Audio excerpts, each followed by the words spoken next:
جو ہمارے مقدر کا لکھا ہے وہ ہمیں مل کے رہے گا۔ شیخ سعدی شیرازی فرماتے ہیں یہ کبھی نہیں ہوتا کہ مقدر کا لکھا نہ ملے، ہمارے اوپر صرف کوشش کرنا ہے۔ انہوں نے بڑی خوبصورت مثال دی کہ ایک بندہ جا رہا تھا جنگل میں، تو اس نے دیکھا کہ ایک لومڑی ہے جس کے پاؤں بھی کٹے ہیں، ہاتھ بھی کٹے ہوئے ہیں۔ تو اس نے کہا مالک تو اس کو کیسے رزق دیتا ہوگا؟ تو وہ ایک درخت پہ چڑھ کے بیٹھ گیا۔ ایک شیر آیا، اس نے شکار کیا اور کچھ کھایا اور باقی پس خوردہ چھوڑ کے چلا گیا۔ یہ رینگتی ہوئی آگے بڑھی اور وہ جو بچہ کھچا تھا اس نے وہ کھا لیا۔ تو اس کا بڑا یقین کامل ہو گیا۔ اس نے کہا کہ مالک تو کتنا کریم ہے، اس کو بھی رزق دیتا ہے۔ ایک غار میں جا کے بیٹھ گیا۔ جب وہ بے دست و پا لومڑی کو رزق دیتا ہے، میں تو پھر انسان ہوں۔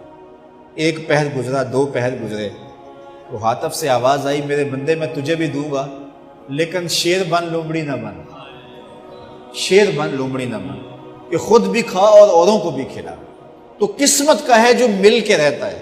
اب کوئی شیر بن کے لے لے یا لومڑی بن کے لے لے، حرام ذریعہ اختیار کر لے یا حلال ذریعہ اختیار کر لے، اب یہ ہمیں اس نے اختیار دیا ہے۔ فَلَنُحْيِيَنَّهُ حَيَاتًا طَيِّبَةً، اللہ فرماتا ہے کہ جو میرا ہو جائے پھر میں ستھری زندگی دے دیتا ہوں، میں پاکیزہ زندگی دے دیتا ہوں، میں نورانی زندگی عطا کر دیتا ہوں۔ تو یقیناً جو اس کے ہو جائیں پھر اللہ اس کا ہو جاتا ہے۔ فَلَنُحْيِيَنَّهُ حَيَاتًا طَيِّبَةً کا روپ چڑھتا ہے ان کے چہرے کے اوپر۔ زندہ ہوتے ہیں تو خوبصورت زندگی گزارتے ہیں، اور جب اس دنیا سے جاتے ہیں تو پھر بھی خوبصورت زندگی گزارتے ہیں۔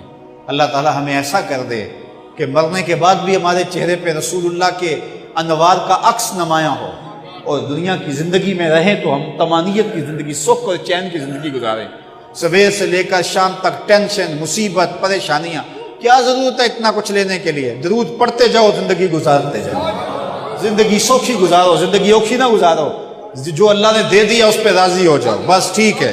اگر کوئی لوگ تمہیں گالیاں دیتے ہیں، برا کہتے ہیں، کوئی بات نہیں، بلیا لوکی تینوں کافر کافر آکھن، تو آہو آہو آکھ۔ کوئی تکلیفیں دیتا ہے پھر بھی پریشان نہ ہو، رزق تھوڑا ہے تب بھی پریشان نہ ہو، زیادہ ہے پھر بھی ٹینشن نہ لو۔ اللہ کا شکر ہے، اللہ نے جس حال میں رکھا ہے۔ اور سنو، میں کہتا ہوں کہ یہ ٹینشن فری حدیث ہے۔ حضرت علی المرتضیٰ فرماتے ہیں جو اللہ کے دیے گئے تھوڑے رزق پہ راضی ہو گیا، اللہ قیامت کے دن اس کے تھوڑے عملوں پہ راضی ہو جائے گا۔ جو اللہ کے دیے تھوڑے رزق پہ راضی ہو گیا، اللہ قیامت کے دن اس کے تھوڑے عملوں پہ راضی ہو گیا۔ تو خوش نصیب ہیں وہ لوگ جو اپنی زندگی کو اللہ کی رضا میں گزارتے ہیں اور اپنی آخرت کو بھی اس کی رضا کے سائے میں لے جاتے ہیں۔ اللہ تعالیٰ مجھے آپ کو اپنی رحمتوں کے سائے میں رکھے، دنیا آخرت کی بہاریں نصیب فرمائے۔ حضرت معروف کرخی کی قبر سے حاضری کے بعد ہم نے نماز عصر وہیں ادا کی اور پھر واپس نکلے تو جاتے ہوئے بھی وہ منظر دیکھا، لیکن جاتے ہوئے اس کی شدت وہ نہیں تھی، لیکن جب واپس آئے تو اس کی اس شدت نے دل کو اتنا زخمی کیا کہ ابھی تک وہ اثرات دل میں موجود ہیں۔ حضرت معروف کرخی کی قبر پر حاضری کے لیے داخل ہوں تو دونوں جانب جھونپڑیاں لگی ہوئی ہیں، اور جن میں یتیم بچے ہیں اور یتیم بیٹیاں ہیں۔ حکومتوں کے غلط فیصلے قوموں کو برباد کر دیتے ہیں۔ یہ جو حالیہ جنگیں عراق کے اوپر رہی ہیں، پورا عراق یتیموں سے بھرا ہوا ہے۔ میں نے ایک رپورٹ پڑھی تھی کہ تقریباً 20 لاکھ یتیم ہیں عراق میں، جن کا سرپرست کوئی نہیں ہے۔ وہ بچے اتنے خوبصورت، ان کی اتنی پیاری آنکھیں اور اتنے خوبصورت ان کے چہرے کہ جب وہ آپ کی طرف بڑھیں گے تو لگتا یہ ہے کہ یہ کسی بادشاہ کے بیٹے ہوں گے، یہ شہزادے ہوں گے، لیکن آپ کے قریب آئیں گے تو ہاتھ پھیلا دیں گے اور وہ آپ کی ٹانگوں سے لپٹ جائیں گے، اور اس شدت سے رو رو کے فریاد کریں گے کہ پھر وہاں دل کو سنبھالنا مشکل ہو جاتا ہے۔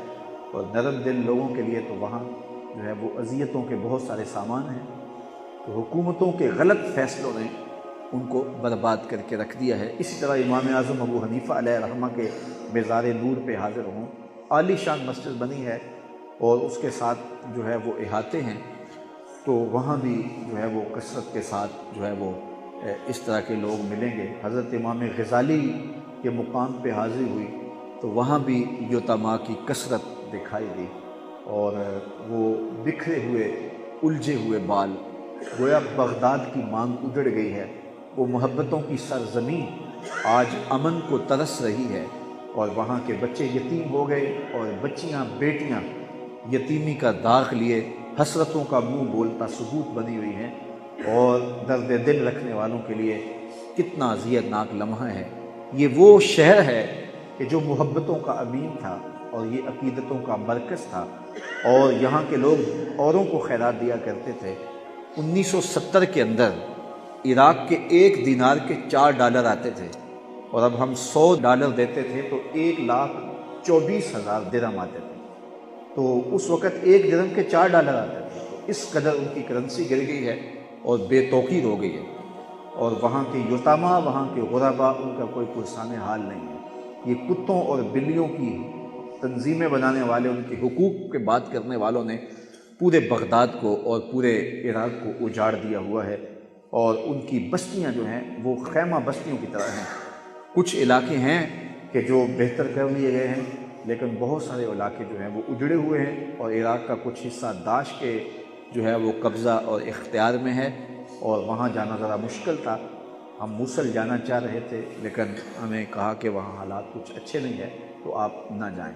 تو اس طرح وہاں کے حالات جو ہیں وہ انتہائی ناگفتہ ہیں۔ تو وہاں پاکستان بار بار یاد آتا تھا کہ 1000 مشکلوں کے باوجود ہم انتہائی بہتر زندگی گزار رہے ہیں، اور یہاں اگر کوئی لوگ مشکلات میں بھی ہیں تو وہ مشکلات نہیں ہیں جو وہاں ہم نے اپنی آنکھوں سے دیکھی۔